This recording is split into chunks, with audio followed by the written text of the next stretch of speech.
Tarehe 15 ya mwezi wa 3 mwaka 2026. Haya ni mashindano ya kuhifadhi Qur'an tukufu katika maeneo ya Pugu, lakini mgeni rasmi katika maeneo haya ni ndugu yetu Nurdin Bilal Sheta, meya wa jiji la Dar es Salaam, lakini pia akiwa kama kijana mwenzetu, lakini pia ni mheshimiwa kwa mujibu wa itifaki, lazima tuweze kumpa heshima yake. Kwanza tumpongeze kwa maana kwamba anafanya kazi nzuri sana, lakini pia jamii imeweza kumwamini, viongozi wameweza kumwamini na kwenda kumpa meya wa jiji la Dar es Salaam. Kwanza tukupe hongera sana kiongozi kuweza kupata nafasi hiyo, lakini pia endelea kufanya kazi nzuri sana, lakini pia sisi kama wanahabari tunashukuru kuweza kuwasili katika viwanja hivi vya Pugu. Karibu sana.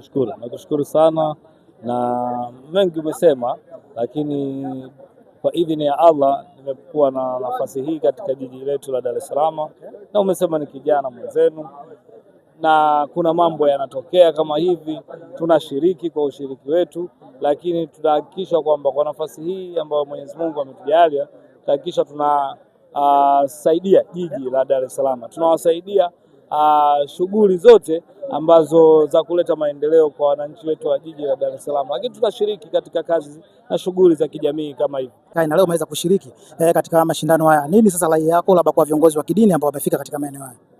Nimesema hapa katika hotuba yangu kwamba imani ni kitu ambacho msingi katika taifa lolote duniani, hasa katika taifa letu. Tunapokuwa tunajenga mashindano kama haya ya kuhifadhi Qur'ani na waalimu wetu na viongozi wetu wa dini wakisimamia kama hivi, tunajenga jamii ambayo iliyo bora.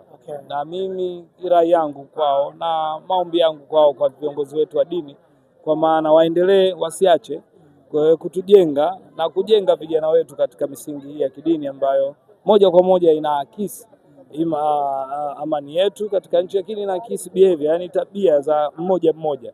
Ukiwa na tabia nzuri, maanake misingi yako ni mizuri, ambayo misingi mizuri inatokana na misingi ya kidini na malezi ambayo tunakuwa tunayapata katika kila siku. Kwa hiyo niwapongeze viongozi wetu wa dini, niwapongeze wale waandaa na wanaoandaa shughuli hizi sehemu mbalimbali, kwa maana wanatujengea vizazi ambavyo vilivyo bora, vizazi ambavyo leo hii katika mustakabali wa maendeleo ya taifa letu, basi misingi hii ya kidini inatutolea watu wema na wananchi wema ambao wanashirikiana katika kuleta maendeleo katika taifa letu. Kwa hiyo niwapongeze na niendelee kuwatia moyo kwamba serikali iko pamoja nao. Serikali ya Jamhuri ya Muungano wa Tanzania inaongozwa na rais wetu kipenzi Daktari Samia Suluhu Hassan, tumeona amekuwa mstari wa mbele katika kuhubiri masuala haya ya kijamii, kuhubiri amani, kuhubiri maadili mema, na sisi tunaunga mkono 100% kuhakikisha kwamba tunasimamia maono ya Daktari Samia Suluhu Hassan. Shiriki katika tukio la kijamii, lakini pia ukiwa ni mgeni rasmi katika maeneo haya, namna gani umeweza kujisikia kupokea mwaliko huu? Ni raha, kwa maana kitu kinachokuja kufanywa hapa ni kitu cha imani, ni sadaka. Tumeona fedha zilizotoka hapa kama kuwapa motisha waliokuwa wanashindana, lakini kuwapa motisha pia tumeona walimu zaidi ya madrasa 20 wamepata kidogo sadaka, na watu wengine wote ambao wameshiriki. Hii kwangu mimi ilikuwa ni moja ya sadaka. Ningeweza kusema na majukumu mengine, lakini jambo la hili ni jambo muhimu katika jamii yetu ambayo tunaiongoza. Kwa hiyo nilifurahi na umeona mwingi wa watu waliofurika hapa.